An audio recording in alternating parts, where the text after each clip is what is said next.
ሰላም ጤና ይስጥልን የተከበራችሁ ተመልካቾቻችን ከካፋ ቴሌቪዥን ለሳቱ ያዘጋጀናቸውን ዜናዎች ይዘን ቀርበናል። ከዜናዎቹ ጋር ብሩክታይት ብርሃኑ ነኝ። አብራችሁን ቆዩ።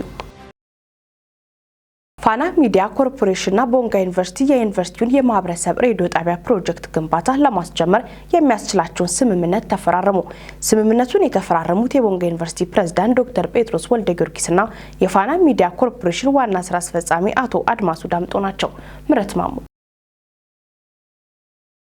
ፋና ሚዲያ ኮርፖሬሽንና ቦንጋ ዩኒቨርሲቲ የዩኒቨርሲቲውን የማህበረሰብ ሬዲዮ ጣቢያ ፕሮጀክት ግንባታ ለመጀመር የሚያስችላቸውን ስምምነት የተፈራረሙ ሲሆን ስምምነቱም የፈረሙ የቦንጋ ዩኒቨርሲቲ ፕሬዝዳንት ዶክተር ጴጥሮስ ወልደ ጊዮርጊስና የፋና ሚዲያ ኮርፖሬሽን ዋና ስራ አስፈጻሚ አቶ አድማሱ ዳምጦ ናቸው። የቦንጋ ዩኒቨርሲቲ ፕሬዝዳንት ዶክተር ጴጥሮስ ወልደ ጊዮርጊስ እንደገለጹት ተቋማቸው የሚሰራቸውን የትምህርት የጥናትና ምርምር እንዲሁም የማህበረሰብ አቀፍ ስራዎችን ለማህበረሰቡ ለማስተዋወቅ ፋና ሚዲያ ኮርፖሬሽን ሰፊ አቅም ያለው ተቋም መሆኑን ተናግሯል። ሀገራችን ካሉ መገናኛ ብዙሃን ውስጥ ፋና ሚዲያ ኮርፖሬሽን ትልቅ ቦታ የሚይዝ ተመራጭና ተደማጭ መሆኑን የተናገሩት ፕሬዝዳንቱም ሚዲያ አራተኛ መንግስት መሆኑን ተገንዝበን ትኩረት ሰጥተን እየሰራ ነው ብሏል። ፋና ሚዲያ ኮርፖሬሽን በይበልጥ አቅሙን አጠናክሮ በአዲስ መልክ መዋቅሩን በዚሁ ወቅት የገለጸው ፋና ሚዲያ ኮርፖሬሽን ዋና ስራ አስፈጻሚው አቶ አድማሱ ዳምጦ ቦንጋ ዩኒቨርሲቲም አብሮ ለመስራት ፋናን መምረጡ የሚያስመሰግን መሆኑን ገልጸዋል። ዋና ስራ አስፈጻሚው አክለው ከቦንጋ ዩኒቨርሲቲ ጋር ማህበረሰብ ሬዲዮ ግንባታ እቃ ግዢ ስምምነት በማድረጋችን ትልቅ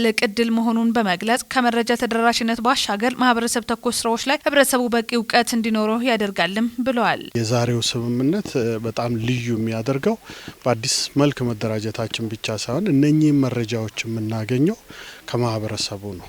ሁለተኛ ደግሞ እነኚህ መረጃዎች ለትንታኔ እውቀቶችን የማስፋፋትና መልካም ተሞክሮችን አስፍተን ኢትዮጵያን እናበስራለን ሞቶ ወደ ተግባር የምንቀይረው ከከፍተኛ ትምህርት ተቋማት እውቀት ላይ መሰረት ያደረጉ የጥናትና ምርምር ስራዎችን ለህብረተሰብ የመፍትሄ አቅጣጫና በጥቅሉ ደግሞ የሀገር ልማትን ከማፋጠን አኳያ የሚሰሩ ስራዎችን ተደራሽ ለማድረግ በጣም ይጠቅመናል ማለት ነው። በዩኒቨርሲቲ ውስጥ እየተሰሩ ያሉ የማህበረሰብ ተኮር ስራዎችን ማህበረሰቡ እንዲያውቀውና እንዲጠቀሙ ማድረግ ማስቻል መሆኑን ተናግረው በቦንጋ ዩኒቨርሲቲ ያየነው መልካም ተሞክሮችን የኢትዮጵያ ብልጽግና የማረጋገጥ ተልዕኮ ያነገበ እንደሆነም ገልጸዋል።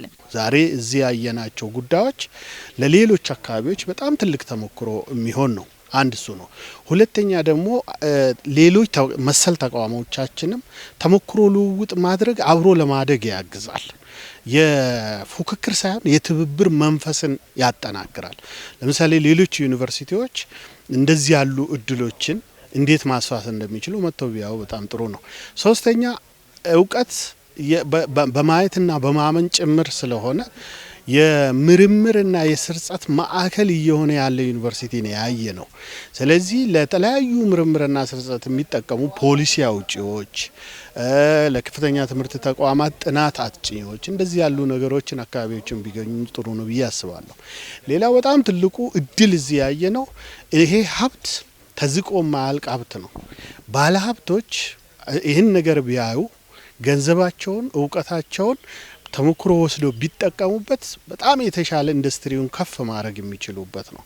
ይሄ ሲደመር የአገር ውስጥ ፍጆታ ማዳረስ ብቻ ሳይሆን እዚህ ያየናቸው በእንስሳት በሌሎች ተዋጽኦ የምግብ ተዋጽኦ ያላቸው ነገሮች ያየናቸውን ተሞክሮ ቢያስፋፉ እንደ ሀገር እድገትም ነው ለኤክስፖርት ስታንዳርድ የሚሆንም ነው። ስለዚህ ዓለም አቀፍ ተሞክሯችንን ከፍ ስለሚያደርግ እኔ እንዲህ ያሉ ተቋሞችን መጎብኘት ሀብቶቻችንን በቅጡ አውቀን ወደ ውጤት መቀየር ሌሎች ተሞክሮዎችንና ለመበልጸግ የሚረዱ ነገሮችንም ስለሚጠቅመን ባለሀብቱ ጭምር ይህን ነገር ቢጎበኘውና ቢጠቀምበት በጣም ጥሩ ነው ብዬ አስባለሁ።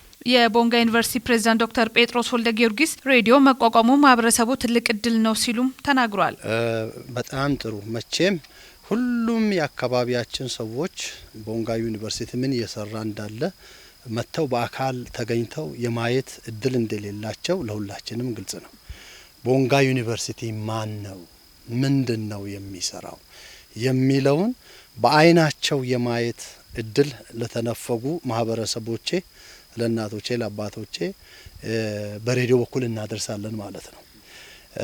ለማህበረሰቡ ደግሞ በግቢ ውስጥ ላለው ማህበረሰብ እየተሰራጩ ያሉትን ዜናዎችን ከተከታተለ በኋላ አይ ይሄንን ሰርተን ይሄ ይቀራል ይሄ ያልተላለፋል ይሄንን ብናስተላልፍ ሌሎች ይማሩበታል ደሞ ክፍተታችንንም ያስተምራሉ ስለዚህ ይሄ ቀርቷል የሚል ፊድባክ ይሰጡናል የግቢያችን ኮሚዩኒቲ ማለት ነው ሶ በሁለት ዳይሜንሽን ግቢ ውስጥ መተው ምን እንደምንሰራ የማየት እድል ለሌላቸው እድል ይሰጣል ግቢ ውስጥ አብረውን ስራ ላይ የተሳተፉ ዜናው ሲሰራጭ መልእክቶች ሲተላለፉ ከሰሙ በኋላ ይሄንን ነገር ሚስ አርገናል ይሄንን ደግሞ ለማህበረሰቦቻችን ብናደርስ የሚል ፊድባክ ለኛ ይሰጣሉ ፕሬዝዳንቱ በማስከተልም የራዲዮ ስርጭት ተደራሽ የሚሆኑበትን አካባቢም ተናግረዋል ዌል ኦርጋናይዝድ የሆነ ፕላንድ የሆነ ብዙ ሰውን ሊያዳርስ እንደሚችል ይሄ ቀላል አይደለም ቢያንስ የከፋ ማህበረሰብን እንኳን ቢያዳርስ ብለን እናስባለን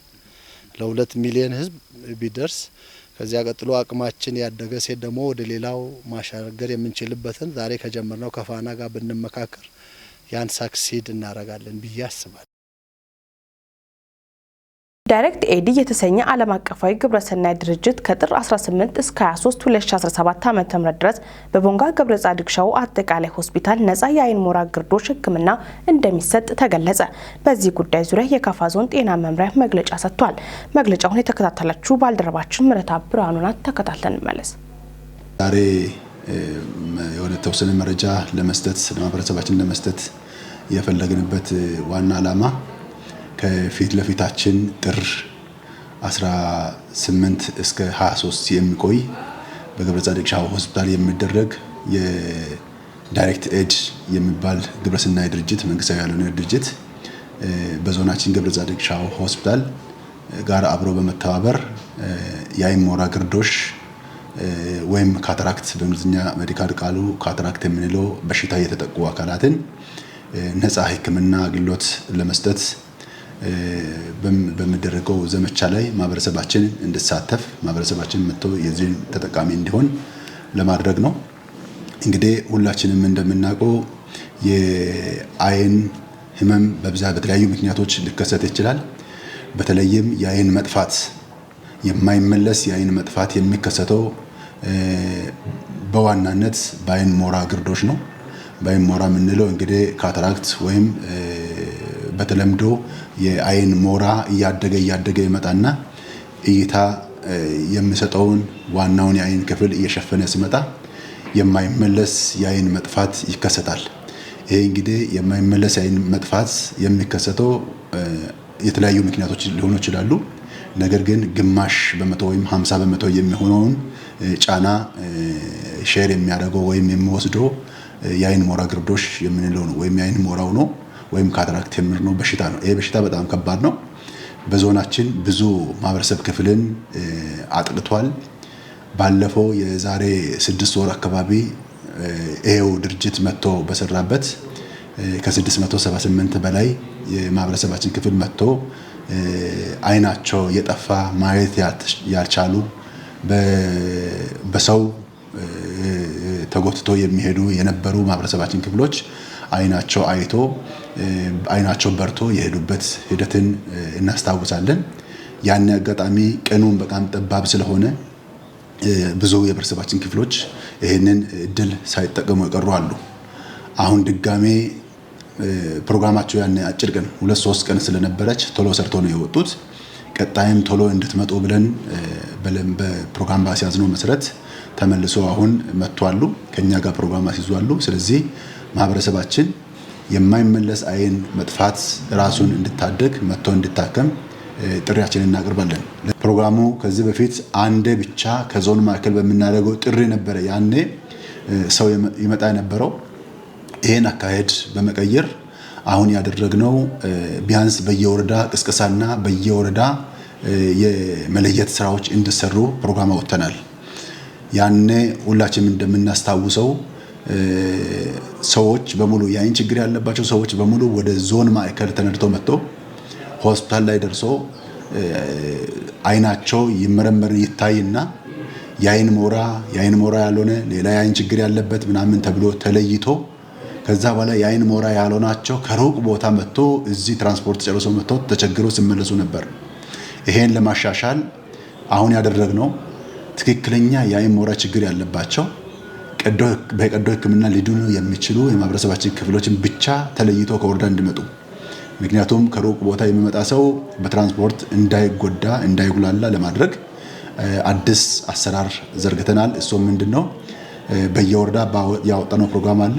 በፕሮግራሙ መሰረት በገበያ ሜዳዎች ህዝቡ በሚሰበሰብባቸው ቦታዎች ላይ በሞንታርቦና በተለያዩ አጋጣሚዎች ጥሪ ይተላለፋል ወይም ቅስቀሳ ይካሄዳል። ቅስቀሳ በተካሄደበት ማግስት ሁለተኛ ቀን ሶስተኛ ቀን ወረዳ ማዕከል ያለ ጤና ጣቢያ ወይም ሆስፒታል ላይ በመምጣት የአይን ሞራ ግርዶሽ ነው አይደለም የሚለው ነገር ባለሙያዎች እንዲለዩ ይደረጋል። ሰዎች ተሰብስበው የአይን ችግር ያለባቸው በሙሉ ተሰብስበው ወደ ወረዳ ማዕከል እንዲመጡ ይደረጋል በወጣው ፕሮግራም መሰረት። ከዛ በኋላ ትክክለኛ የአይን ሞራ ግርዶሽ ነው አይደለም፣ አፍላ የአይን ሞራ ግርዶሽ ነው ወይስ ቀዶ ሕክምና የሚፈልገው ነው የሚለው ነገር ይለያሉ። አፍላ ከሆነ ቀጠሮ ይሰጣቸዋል። ቀዶ ሕክምና አሁን የሚያስፈልግ ከሆነ ቀጥታ የሚመጡበትን ቀን በመለየትና ስም ዝርዝራቸውን በመያዝ የሚመጡበትን ቀን ለይቶ ወደዚህ የሚመጡበት ሁኔታ ይኖራል ብዬ አስባለሁ። ስለዚህ ማህበረሰባችን ይሄን እድል ማጣት የለበትም። ለዚህ የሚያስከፍል ነገር ምንም የለም። 5 ሳንቲም አይከፈልም። ሕክምናው ነፃ ነው የሚደረገው። የዞናችን ህዝብ ከሁሉም ወረዳ 17ቱም መዋቅሮች ላይ ያለውን ነው የቅስቀሳ ፕሮግራም ያካሄድ ነው። 17ቱም መዋቅር ያሉትን ነው በሙሉ የስክሪኒንግ ወይም የልየታ ማዕከል አድርገን ያዝ ነው። ስለዚህ በሚሰጠው ፕሮግራም መሰረት ወረዳ ማዕከል ያለ ሆስፒታል ለምሳሌ ጨና አካባቢ ለሚኖሩት ዋቻ ሆስፒታል ነው የምንጠቀመው። ሺሾንደና ሺሽንዳ ሆስፒታል ነው የምንጠቀመው። አዲ ወረዳ ካካ ሆስፒታልን ነው ለልየታ የምንጠቀመው። ጠሎ ወረዳ ላይ ወዳ ሆስፒታልን ለልየታ እንጠቀማለን። ሌሎች ወረዳዎች ወረዳ ማዕከል ያሉት ጤና ጣቢያዎች ላይ የልየታ ማዕከል ይሆናሉ። ከዛ በኋላ ሕክምና አገልግሎት የሚሰጠው ወይም ቀዶ ሕክምና አገልግሎት የሚሰጠው ገብረ ጻድቅ ሻዋ ሆስፒታል ከቀን 18 ከጥር 18 እስከ ጥር 23 ጊዜ ነውና ይሄንን ማህበረሰባችን እንድጠቀም አደራ ለሀገር ኢኮኖሚ እድገት የባለሙያና የአመራሩ ቅንጅት ወሳኝ መሆኑን የጊምቦ ወረዳ ብልጽግና ፓርቲ ቅርንጫፍ ጽህፈት ቤት ገለጸ። የጊምቦ ወረዳ ግብርና ደን አካባቢ ጥበቃና ህብረት ስራ ጽህፈት ቤት ከምግብ ስርዓት ማጠናከሪያ ኤፍኤስአርፒ ጋር በመተባበር ለከታታይ 2 ቀናት ያካሄደው የ6 ወር አፈጻጸም ግምገማና ለልማት ጣቢያ ሰራተኞች ሲሰጥ የነበረው ስልጠና ተጠናቋል። ዘገባው የጊምቦ ወረዳ መንግስት ኮሚኒኬሽን ነው። ተጨማሪ አለ። የጊምቦ ወረዳ ብልጽግና ፓርቲ ቅርንጫፍ ጽህፈት ቤት ኃላፊ አቶ አጥናፉ ጌታቸው እንደገለጹት ቴክኖሎጂን በመጠቀም ሙያዊ ግዴታን በመወጣት ከአርሶ አደሩ ጋር በቅርበት ከተሰራ ውጤት ማምጣት እንደሚቻል ገልጸዋል። በአንድ አካባቢ የሚገኙ ጥሩ ተሞክሮች ላይ የልምድ ልውውጥ ከማድረግ ባሻገር ደካማ ጎኖችን በማረም ማህበረሰቡ በዘርፉ የተሻለ ውጤት ለማስመዝገብ ርብርብ ያስፈልጋል ሲሉ አሳስበዋል። የ6 ወር የፊዚካል ስራዎችና በተግባር አፈጻጸም ወቅት ያጋጠሙ ማነቆችና በቀጣይ የትኩረት አቅጣጫ ዙሪያ የጽህፈት ቤቱ ምክትል ኃላፊ አቶ መብራቱ ገብረ መድህን ሰነድ አቅርበዋል። ግብርና የሀገሪቱ ኢኮኖሚ የጀርባ አጥንት በመሆኑ የቅርብ ጊዜ ሪፎርም ከግብርና መር ወደ ብዝሃ ዘርፍ ኢኮኖሚ ማሻሻያ ውስጥ ትልቁን ድርሻ እንደሚይዝ አቶ መብራቱ ገብረ መድህን ባቀረቡት ሰነድ ጠቁመዋል። በመኸር ከሚለሙ ሰብሎች መካከል ስንዴ በ8 ቀበሌዎች ውስጥ የሚሰራ ሲሆን የሩዝ ምርትን በቴክኖሎጂ በማስደገፍ ምርትና ምርታማነትን ማሳደግ እንደሚያስፈልግ አብራርተዋል። በቀረበው ሪፖርት አንዱ ከሌላ የሚማርበትና በተግባር ግንባር ቀደምና ኋላ የቀሩትን መለየት የተቻለ መድረክ መሆኑን ተሳታፊ የሆኑ ባለሙያዎች ገልጸዋል። የቡና ዘር ማሰባሰብና ማፍሰስ፣ የቡና ግብይት ዙሪያና የተፋሰስ ስራ በአደረጃጀት የሚሰራ መሆኑ የተጠቆመ ሲሆን በሌማት ትሩፋት የተጀመሩ ተግባራቶችን አጠናክሮ ማስቀጠል ያስፈልጋል ነው የተባለው። የመስኖ ልማትና የበጋ ስንዴ ልማት ስራዎችን ማጠናከር፣ የበልግ ልማትን በቴክኖሎጂ በማሳደግ የቡና ልማትን ማስፋፋት፣ የሌማት ትሩፋትና በሌሎች ዘርፎች በመረባረብና አደረጃጀቶችን በማጠናከር የአርሶ አደሩ ኑሮ ለመቀየር በትኩረት መስራት እንደሚያስፈልግ ተጠቁሟል። የወረዳው መንግስት ለግብርናው ዘርፍ ትኩረት በመስጠት እየተሰራ መሆኑን የገለጹት የግብርና ደን አካባቢ ጥበቃና ህብረት ስራ ጽህፈት ቤት ኃላፊ አቶ ሰለሞን መንገሻ ከአርሶ አደሩና ከቀበሌ መዋቅር ጋር በመቀናጀት በዘርፉ ውጤት ማስመዝገብ የባለሙያው ኃላፊነት በመሆኑ ያላቸውን እውቀት ወደ ተግባር መቀየር አለባቸው ብሏል። ከየቀበሌ ለስልጠና የመጡ የቀበሌ ባለሙያና ኃላፊዎች አሁናዊ የግብርና ስራ ያለበትን የስራ ሪፖርት አቅርበዋል። የአዝርት ሰብሎች ምርት ትመናና የበጋ መስኖ ስንዴ ልማት፣ በሆርቲካልቸር ሰብሎች ልማት፣ በአዝርት ሰብሎችና በሆርቲካልቸር ሰብሎች ጥበቃ፣ በንብ ሀብት ልማት፣ በዶሮ ሀብት ልማት፣ በቡና ልማት ማህበራት ሪፎርምና በእንስሳት እርባታ፣ በዶሮና በንብ ሀብት ልማት ዙሪያ በጽህፈት ቤት ባለሙያዎች ስልጠና ተሰጥቷል። በግብርና ስራ ስልጠናዎችን ከመውሰድ ባሻገር ወደ ተግባር በመቀየር መንግስትና ህዝቡ በግብርናው ዘርፍ የተሻለ ውጤት ማስመዝገብ ያስፈልጋል ሲሉ የወረዳው አስተዳዳሪ አቶ ትብብሩ አሰፋ በማጠቃለያ ንግግራቸው አሳስበዋል። ከስልጠናው ማግስት ወደ ኋላ የቀሩ ጠንክሮ በመስራት የማህበረሰቡን የግብርና ልማት እርካታን ከፍ ለማድረግ ግዴታ እንዳለባቸው በመገንዘብ በተግባር አፈጻጸም ግንባር ቀደም የሆኑትን በመለየት የእውቅናና ሽልማት በጽህፈት ቤቱ ይሰጣል ብለዋል። ህብረተሰቡ ወንጀልን በመከላከል የገናና የጥምቀት በዓላትን በሰላም ሊያከብር እንደሚገባ የካፋ ዞን ፖሊስ መምሪያ አሳሰበ። ሁለቱም በዓላት በሰላም እንዲጠናቀቁ ህብረተሰቡ ከጸጥታ አካላት ጋር በመሆን የተለመደውን ትብብር እንዲያደርግ መልእክት ተላልፏል። ዘገባው የደቡብ ራዲዮና ቴሌቪዥን ድርጅት ቦንጋ ቅርንጫፍ ነው። ተከታትለን እንመለስ።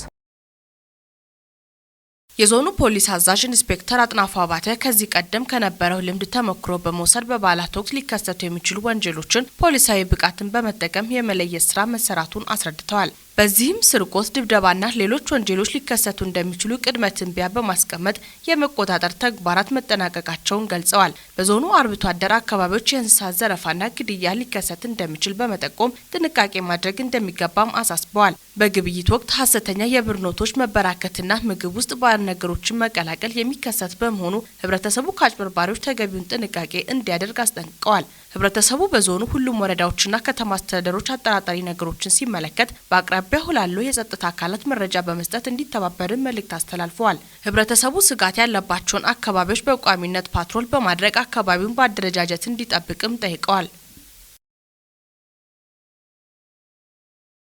ጥራቱን የጠበቀ ቡና ወደ ገበያ ለማቅረብ ትኩረት ሰጥቶ እየሰራ መሆኑን የሳይለም ወረዳ ግብርና አካባቢ ጥበቃና ህብረት ስራ ልማት ጽህፈት ቤት አስታወቀ።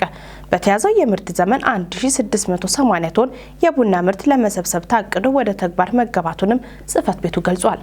ዘገባው የወረዳ የመንግስት ኮሚኒኬሽን ጉዳይ ጽህፈት ቤት ነው። ክፍል ያለም በጽህፈት ቤቱ የቡና ሻይና ቅመማ ቅመም ምርት ዝግጅትና ጥራት ቁጥጥር ቡድን መሪው አቶ ሀቢብ ከሊፋ እንደገለጹት በበጀት ዓመቱ በቡና ጥራትና በህገወጥ የቡና ንግድ ዙሪያ የሚስተዋሉትን ማነቆች ለመቅረፍና ከዘርፉ የኢኮኖሚ ተጠቃሚነትን ለማሳደግ ልዩ የድጋፍና ክትትል አግባቦች እየተተገበሩ መሆናቸውን ተናግረዋል።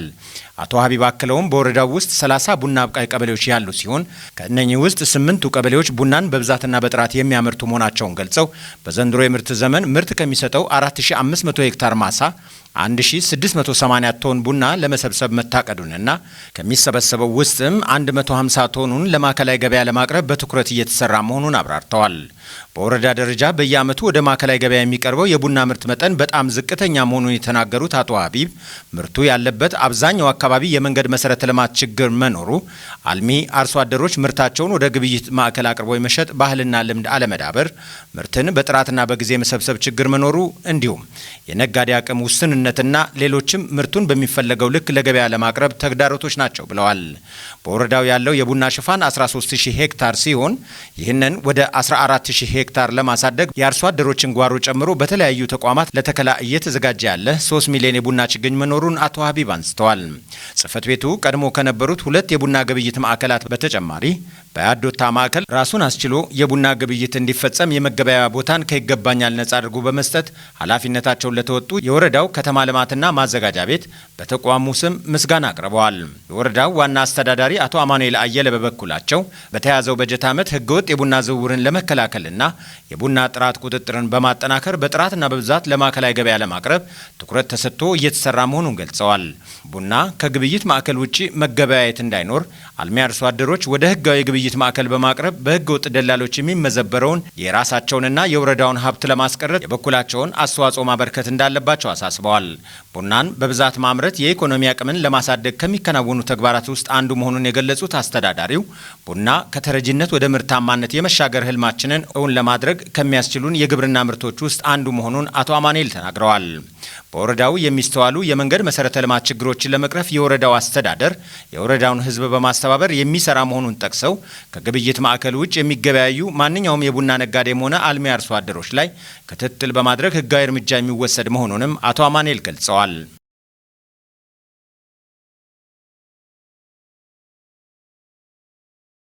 የተወደዳችሁ ተመልካቾቻችን ከካፋ ቴሌቪዥን ለሳቱ ያዘጋጀናቸው ዜናዎች እስካሁኖቹ ነበሩ። ዜናዎቹን በመምራት ብሩክታይት ብርሃኑ አብራችሁ ቆይታ አደረግኩ። ቀሪ የጣቢያችን መሰናዶች ይቀጥላሉ። መልካም ጊዜ